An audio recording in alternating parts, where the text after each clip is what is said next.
Bonjour à tous. Alors en ce moment, je commence mes ancrages pour un petit projet BD et je me suis dit que ça pourrait être intéressant d'en parler. Ici, on a mon crayonné. Donc c'est fait sur Photoshop. Crayonné, normalement, ça vient du terme crayon, qui sera destiné à être gommé. Moi, je fais pas comme ça. C'est-à-dire, je le fais sur Photoshop par-dessus le storyboard. Je fais quelque chose d'assez abouti. Donc il y a tout un maillage, un peu comme en 3D, pour bien marquer les volumes, pour bien que j'ai en tête la forme des objets, des choses, des gens aussi. Parfois, je mets ce maillage directement sur les visages.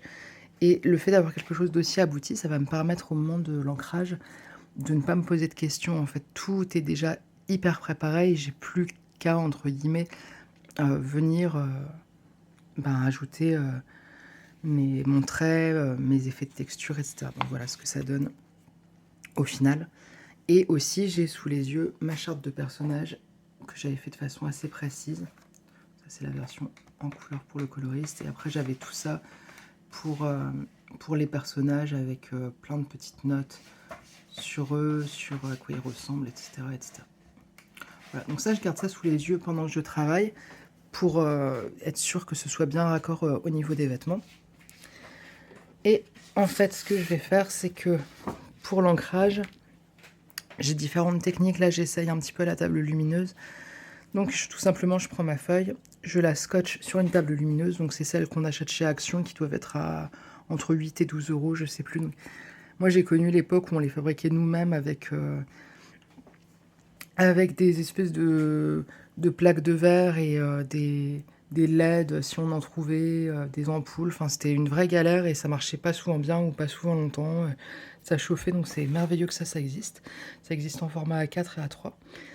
Et voilà, du coup, il y a plusieurs intensités qui vont permettre de voir à travers. Là, je vais mettre un peu en décalé pour montrer si ça veut bien tenir. Voilà, donc on va se pencher un petit peu. En fait, on va voir à travers, on va pouvoir, entre gros guillemets, décalquer directement dessus. Et du coup, voilà ce que ça donne.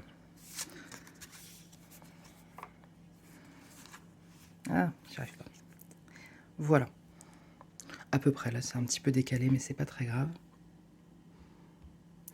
Moi, je travaille sur un plan incliné. Là, c'est une table qu'on m'a donnée qui était pour un ordinateur, mais c'est pratique. On peut la régler à différentes hauteurs. Moi, je préfère avoir quelque chose. C'est même pas encore assez droit pour moi. Ça, je suis encore un peu trop penchée sur ma table. Et voilà. Et sinon, quel matériel? Ma feuille, c'est du Bristol parce que on peut avoir des petits effets un peu smooth, presque un peu dégradés parfois. Donc je trouve ça joli et je suis plus à l'aise. Le crayon ressort mieux. Donc le Bristol, ça a été un peu ma grande découverte de cette année. J'ai toujours un petit papier pour faire buvard sous ma main. Donc moi, je travaille en format A4 la plupart du temps. C'est petit. Souvent, les gens prennent un format A3, voire plus, ou alors un espèce de format entre le A4 et le A3. Moi, je préfère dessiner en petit, ça me convient mieux. À portée de main, j'ai toujours de la gomme mie-de-pain. Donc non, ce n'est pas un chewing-gum qui est collé là, c'est mon morceau de gomme. Ça se malaxe comme ça, comme du chewing-gum. Et du coup, ça peut s'auto-nettoyer et vous pouvez le réutiliser tout le temps. Ça ne fera pas de débris de gomme comme une gomme classique. L'avantage, c'est qu'en fait, on peut aussi comme éponger, tapoter comme ça pour enlever un peu de matière et pas tout, et on va pas frotter. Donc d'habitude, j'ai aussi toujours une gomme électrique. Là, je ne l'ai pas prise, mais ça permet de faire des retouches hyper précises sur des petites zones. J'encre au critérium, donc j'encre avec de la mine 09 en 2B, assez grasse et assez large. Et donc j'ai mon critérium 09, donc là il est un peu joli en métal et tout, parce que comme je travaille quasiment qu'avec ça, on me l'avait offert et c'était bien d'investir dans un truc un peu qualitatif. Mais sinon, n'importe quel critérium de base fera l'affaire. Et je scotche avec du scotch de masquage, tout simplement, donc ça se retire facilement. Donc je scotche les deux feuilles ensemble. Je les mets un petit peu plus haut parce que je préfère les avoir plus haut pour ne pas que le rebord me gêne. Et puis voilà, après il n'y a plus qu'à. Donc je montre un petit peu, je peux montrer l'avant après, ça tombe tout seul. Donc il y a quand même une réinvention du dessin, je me base beaucoup dessus, mais là par exemple l'épaule a un petit peu bougé. L'idée, c'est pas de décalquer. Là, le personnage regardait sur le côté, là, finalement, il a la tête cachée. Et parfois aussi, je vais faire des petites retouches, donc c'est noté parfois dans les marges. Je les ferai sur Photoshop, donc par exemple, là, la tête du personnage, elle est un petit peu grosse par rapport à son corps, je viendrai la retravailler sur Photoshop. Là, ici, les yeux, je trouve qu'ils sont un petit peu bas et un peu trop proches du nez. Pareil, je me suis fait une note.